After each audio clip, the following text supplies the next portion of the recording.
ছি ছি ছি ছি ছি ছি এই হোদা বেড়ে ছেলে জামা শাশুড়িকে জামা দেওয়া ধরতে পারবে?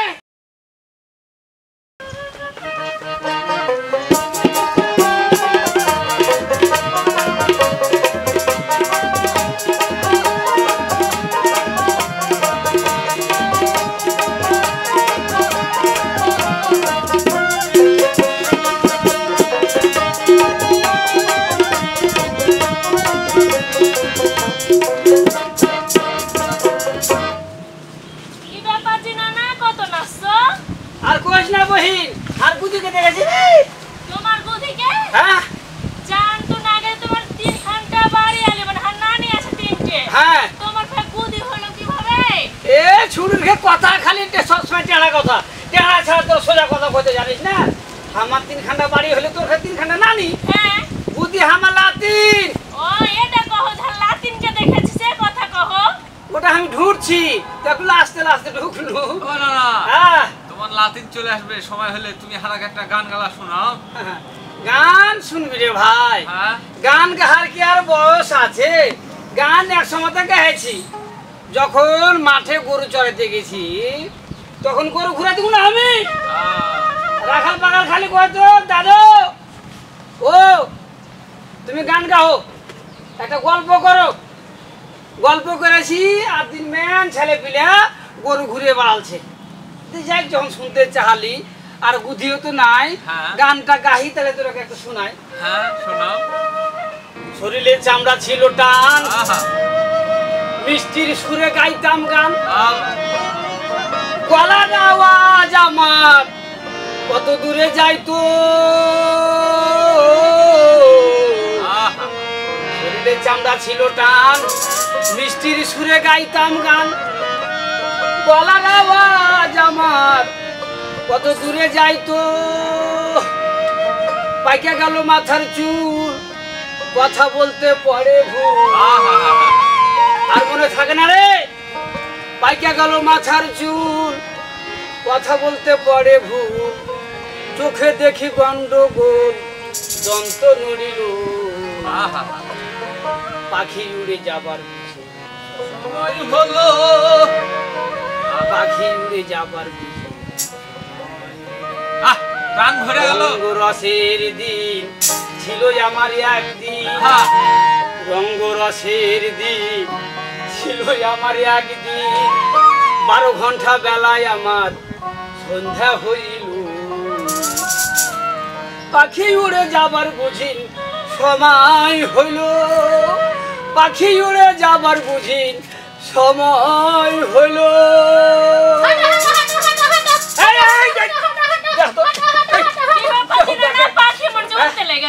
পাখি না বগলা না কাইনে জোড়া আমি পাখির মতন দেখছি বুঝি না না তুই সারা জীবন খালি এগলে করি বেড়াবি গেছিলি কোনঠে আমি হ্যাঁ বাগানের দিকে দিয়া আমি গরু করা ছেড়েছি বহিন দিয়া গরু ছেড়ে বসে আছি দিয়া কত সুখের গান ধরেছিলে এতে তুই লইস এটা পাখি কে জোড়া জাম্মা হ্যাঁ বসে আছে তুই না জোড়া শালিক কারণ আর পিঙ্কি দিয়ে কইছে না না একটা গান শোনাও তোমার কাছে আমি আর কি গান গাবো তখন আমার বয়স হলে একটু গান শোনাছি আমি তো তোরই ঘাড়ে টাকা শুনু কেন যে তুই কখন আসবি আর পাঁচখানে বসবি তো মিষ্টি করে একটা গল্প করবি গল্প শুনবা তুমি হ্যাঁ হ্যাঁ শুনবি তোরা গল্প শুনবি এমন পেশা খারাপ হয়েছে দেখ পেশা কইস না অভ্যাস করবি অভ্যাস এমন স্বভাব খারাপ হয়েছে হ্যাঁ একদিন গল্প শোনালছি বলে উড়ো ঝুড়ি গল্প শোনালে খালি ঘুরে বেরবে কই রে হাত কই রে বুদ্ধি রে হ্যাঁ প্রতিদিন তো নানাকে শোনাইস হ্যাঁ আজকে হানাকে শোনা না একটু শুনি নানাকেও শোনাছি সাথে সাথে তোরাকেও শোনাছি আচ্ছা ঠিক আছে গল্প শুনবা না না হ্যাঁ তোমাকে কারার গল্প শোনাবো কাজ শোনাবি ওই গোপাল ভাঁড়েরই গল্প শোনাছি তাই নাকি হ্যাঁ কি বিষয় লিয়া কি বিষয় নিয়ে আজকে শোনাবো শাশুড়ি জামাই নিয়ে তাই নাকি হ্যাঁ। তাহলে গল্পটা মজার হবে হেভি মজার হবে জিরাগা খাওন দাওন থাকবে হ্যাঁ খাওন দাওন থাকবে খাওয়ান দাওয়ান গল্প থাকলে তুমি খেতে পাবে নাকি অপমান কেন করিস কেনে হ্যাঁ বয়স হয়ে গেলে মানুষ ছোট ছেলের মতন হয়ে যায় বুঝতে পারলি কহা কামের কথা কহা তো তোমাকে গানে গানে কই দিলে শোনো হ্যাঁ কহা না না রাজপ্রাসাদে গল্প কইরা সময় করতে পার ভাঁড় সে তো হাতে উলায় হাসি রাজা গোপাল ভাঁড় হে নানা গোপাল ভাঁড়ের বুদ্ধি চুরি মন্ত্রী ভাগে বারবার হে রে বহিন কি কি যে ব্যাপার খালি শুনি যে মন্ত্রী গোপাল ভাঁড়কে দেখতে পারতো না কেন ভাড়া ওই গোপাল ভাঁড় রাজপ্রাসাদে যাইতো হ্যাঁ হ্যাঁ হ্যাঁ তো মন্ত্রী কোনো যদি কথা কইতো হ্যাঁ। তাহলে গোপাল ভাঁড় ওর যুক্তি দিয়ে ওকে ঠকিয়ে দিত তো রাজার কাছে ভালো হয়ে যেত তাই নাকি এদিকে মন্ত্রী ওকে দেখতে পারতো না খুব আচ্ছা। গোপাল ভাঁড়ের না না ওর গিরহাই বুদ্ধি হ্যাঁ? হেভি বুদ্ধি আরে বোন হার তো মান যায় কি হ্যাঁ পিঠে কুকড়া হয়ে গেল হারে তো কি হ্যাঁ কমলো তো হার বুদ্ধি কমে গেলি যে একটা জিনিস গোপাল ভাঁড়ের সঙ্গে তোমার ঠিক আছে কোন জিনিসটা রে বহিন গোপাল ভাঁড় খাইতে ভালোবাসে তুমিও খাইতে ভালোবাসো এই বেহুদা কোন রেখা কি? খালি খাওয়া খাওয়া আজ বাদ কালে মরে যাবো হ্যাঁ খাদি জনম খাদি মরণ খাবো না তো কি করবো কহছিস খাইবে হ্যাঁ। তো ভাইরা চিন্তা খাইতে হবে ও নানাজি হ্যাঁ, হ্যাঁ, হ্যাঁ। এই যে তোমাকে কহিনু যে আজকে গোপাল ভাঁড়ের যে গল্পখান করব হ্যাঁ, হ্যাঁ, হ্যাঁ। শাশুড়ি জামাই শাশুড়ি জামাইলে গোপাল ভাঁড়ের বহু কইছে হ্যাঁ, হ্যাঁ, হ্যাঁ। যে হাজি মেলা দিন তো হয়ে গেল বিয়া হওয়া বেটিটা হ্যাঁ, হ্যাঁ, হ্যাঁ। তো জামাই আজ পর্যন্ত বাড়িতে আইলো না আইলো না। বাড়ি আসা হইলো না হইলো না তো এই করো তুমি যাও যে জামাইটাকে নিয়ে এসো ওকে না আনতে গেলে আসবে না ও একটু স্বাভাবিক লোক তুমি জামাই ও মুখের কথাটা কইলে না না আনতে গেলে মানুষ কি কই ছি ছাড়া করবে না ও লজ্জাতে আসেও না আচ্ছা আচ্ছা এখন গোপাল ভাঁড় কইছে অত কথা নাকি হ্যাঁ। জামাই আদর করা মুখের কথা লয় মুখের কথা লয় আদর করতে হলে সেরকম করে আদর করতে হবে পোলাওয়ের চাল লাগবে তার পরাটা করালে ঘি লাগবে মাংস লাগবে মাই মশলা লাগবে আরে, কত কি যাবতীয় খরচের ওর নাই পায়েস রান্না করতে দুধ লাগবে হ্যাঁ হ্যাঁ, মানে খরচ বেড়ে যাবে খরচ বেড়ে হ্যাঁ, যাবে। তাই তো বলছি কইছে যে কও, আরে, কও, তাই তো কিছুদিন বলছি। পর কইছি থামো হ্যাঁ হ্যাঁ হ্যাঁ কইছে যে কিছুদিন পর লিয়ে আনবো হ্যাঁ? তাই কইছে কিছুদিন পর হ্যাঁ হ্যাঁ স্বাভাবিক গোপাল ভাঁড় কইছে পয়সা কুড়ির ব্যাপার হ্যাঁ। আছে খাই খরচের ব্যাপার আছে কিন্তু আর বহুর আর খেচখাচানি যায় না না না হ্যাঁ বুঝতে পারলে হ্যাঁ। ও তখন কি করে যেমনি কইছে যে কয়দিন থামো ও তখন খেচ করতে চলেছে ও করার একটা কারণ আছে রে বহিন জামাই বলে কথা হ্যাঁ তারপর নতুন জামাই একবার বাড়িতে আসেনি আসেনি তাই তো কইছি জি না না হ্যাঁ কথা দেবে হে নানা গোপাল ভাঁড়ের বুদ্ধি জোরে মন্ত্রী ঠকে বারে বার হে নানা রাজপ্রাসাদে গল্প করে সময় কত পার সে তো হাতে উলায় হাসি রাজা গোপাল ভাঁড় হে নানা গোপাল ভাঁড়ের বুদ্ধি জোরে মন্ত্রী ঠকে বারে বার হে নানা গোপাল ভাঁড়ের বুদ্ধি জোরে মন্ত্রী ঠকে বারে বার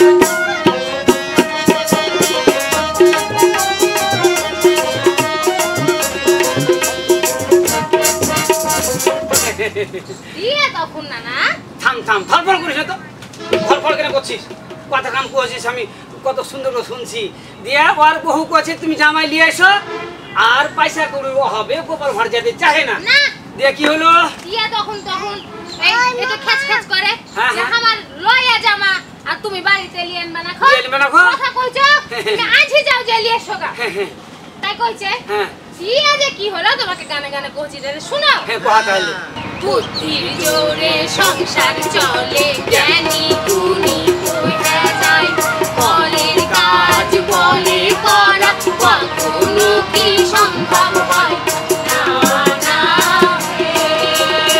গোপাল ভাঁড় বুদ্ধি করে জামাই কেমনে ঘর ছাড়ি গোপাল ভাঁড় বুদ্ধি করে জামাই কেমনে ঘর ছাড়ি নিজে নিজে লজ্জাই মরে মুখ দেখাটা হয় যে ভাব আচ্ছা গোপাল আমার বুদ্ধি করতে লাগলো শোনাও ধাপে ধাপে বুদ্ধি আর গিরহাই বুদ্ধি হ্যাঁ তোমাকে তো কইনু এ শুনছি তোরা রে এবার না না হ্যাঁ এই যে ওর স্ত্রী কইলে যে না আজকে লিয়ে আনো আচ্ছা এবার গোপাল ভাঁড় চলে গেল বেটির বাড়ি চলে গেল দিয়ে তখন জামাইকে নিয়ে এলো হ্যাঁ দিয়ে না না 2-4 দিন 5 দিন 6 দিন গেল গেল এদিকে গোপাল ভাঁড় দেখছে জামাইয়ের তো বাড়ি যাওয়ার কোনো নাম কথা নাই নাম কথা নাই তো চাল টাটি মুচ্ছে খেয়ে হ্যাঁ, কিন্তু আর যাবে না না কিছু একটা বুদ্ধি বাহির করতে হবে আচ্ছা আর কি বুদ্ধি বাহির করতে হবে কি বুদ্ধি বাহির করতে হবে আমার মনে বুঝতে হয় হবে। যে আমার পা হাতলে পড়ে যাবে না না তাছাড়া বুদ্ধি কি আছে না মানে বুদ্ধি কি আছে হ্যাঁ? তাহলে শোনো তাহলে এবার গোপাল ভাঁড় আর জামাইকে নিয়ে যে পৌঁছে ওই আগ্নের ওদিকখানটাতে কানটাতে ওহো। একটা বড় লেবুর গাছ আছে আচ্ছা তখন কইছে যে জামাই ও লেবু পড়ে তুমি হাটে হাটে পেছে বাড়াও ও কইছে ওইটা লয় তাইলে কহা কইছে যে জামাই হ্যাঁ এ দেখো এই লেবুর গাছটা দেখছো হ্যাঁ। লেবু হয় ভালো হ্যাঁ। কিন্তু কি যে ব্যাপার প্রতিদিন এই লেবুর গাছটা গাছটা থেকে হ্যাঁ লেবু চুরি করে নিয়ে যায় চোরে। ও তো তুমি যতদিন বাড়িতে আছো ততদিন এই গাছটার উপর একটু চোখে চোখে রাখিও, নজরদারি করিও। মানে লেবুর চুরিটা কে করছে? কে করছে? চোরটাকে। হ্যাঁ। আচ্ছা কথা কইছে দিয়া তখন ও রাজপ্রাসাদ চলে গেছে। দিয়া না সন্ধ্যার বেলাতে তখন রাজপ্রাসাদ থেকে আইসা ওর স্ত্রীকে কইছে একটু মুকান্দার হয়ে গেছে। দাও হাতে খাইতে দাও। হেভি ভোগ লেগেছে, খাইদা শুধু মেলাই খাইতে গেছে। দিয়া তখন ওর স্ত্রী খাইতে দিয়েছে, ও ফের কইছে যে পেটটাতে খুব গোলমাল করে তো একটু লেবু নিয়ে এসো, লেবু চটকা ভাত খাবো। আচ্ছা লেবু দিয়ে ভাত খাবো। বুঝতে পেরেছি। এবার তখন ওর স্ত্রী দাও লেবুটা দে। কি লেবু দে। কি করবো? তুই লেবু কথা বলি। লেবু ওরে হুসমোটা রে। কি তুই লেবু চাইনি তো তুই এমন কথা কয়েছিস মনে যে জানিস না তেঁতুল আম লেবু এগুলা কথা শুনে জিভ ভাই জল চলে আসে। আজ একলে কি করব জি? আমি গল্পে কইছে মুখের হার কাছে বাস্তবে লেবু চাইছে। গল্প রে। তো গল্পই তো শোনাছি তোমাকে না না। দেখো আদলে কি হলো? দিয়া তখন হ্যাঁ আর শাশুড়ি লেবু পাতে চলেছে। আচ্ছা জামাই শাশুড়ি এদিকে জামাই কিন্তু শ্বশুরের কথা শুনে লেবুর গাছে নিচে ঝুকছি হে বসে আছে। চোর ধরার লেগে। হ্যাঁ। আচ্ছা চোরটাকে কে লেবু চুরি করিস? হ্যাঁ হ্যাঁ এবার আর শাশুড়ি যেমনি লেবুর এখানে এসে তেমনি কইছে এত হাস শ্বশুর ঠিকই কথা কইছে। ঠিকই কথা কয়েছিল। এত লেবু চুরি করে নিয়ে যায় সন্ধ্যার বেলা। হ্যাঁ। আইস ধরবো। যেমনি লেবু পাড়তে গেছে ওমনি জামাই টপকে আসা শাশুড়িকে এমনিকে গাড় মারিয়ে ধরে নিয়েছে। কিরকম করে ফেলেছে? হ্যাঁ? কিরকম করে? একদম এমনি করে ধরে নিয়েছে। ছি ছি ছি ছি ছি ছি। এই দেখো দাবির ছেলে জামাই শাশুড়িকে জামাই দেও ধরতে পারবে? আজি না জামাই তো জানে না যে ওটা হাস শাশুড়ি।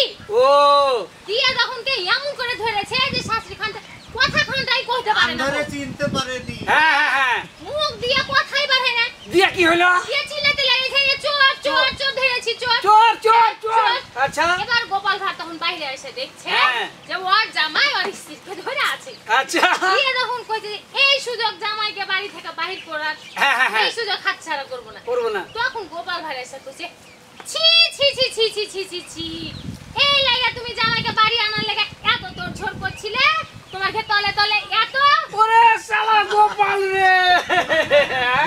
এবার তখন শাশুড়ি আর জামাই কি করবে নিজ দিকে মুখ করে রয়ে আছে, কিছু কথা তো নাই, লজ্জাজনক বিষয়। কি কইবা রে কথা কওয়া যায় মানুষকে? দিয়া তখন এই যে নানা জামাই বাড়ি গেল তো গেল, আর কোনোদিন শ্বশুর বাড়ি আসেনি খো। এদিকে শাশুড়িও জামাইকে আনার লাগা আর কোনোদিন গোপাল ভাড়কে কহেনি। পুরোদিন কইনি। না এই গোপাল ভাড় কি করে জানা? হ্যাঁ? ও যায় আর আসে মিট মিট করে খুব হাসে। খুব হাসে। এই হলো গোপাল ভাড়ের গল্প জি না। যাই বহিন গল্প খানা কহলি এখন যদিও জামা শাশুড়ি কিন্তু মজা আছে গল্পের মধ্যে। হ্যাঁ। হ্যাঁ বেয়ার আছে। হ্যাঁ কত বুদ্ধি গোপাল ভাড়ে দেখে যা। হ্যাঁ বহিন চল চল তাহলে। চল হাঁটো আজকে আমাদের বাড়ি হাঁটো। হ্যাঁ চল চল চল। হে নানা নিজে নিজে লজ্জায় মরে মুক্তা ঘটা হয়নি পর। হে নানা রাজপ্রাসাদে গল্প কইরা সময় কত পার, সে তো আগে উলাই হাসি রাজা গোপাল ভাড়। হে নানা গোপাল ভাড়ের বুকে জোরে মুখে ঢোকে বারে বার। হে নানা গোপাল ভাড়ের বুকে জোরে মুখে ঢোকে বারে বার। হে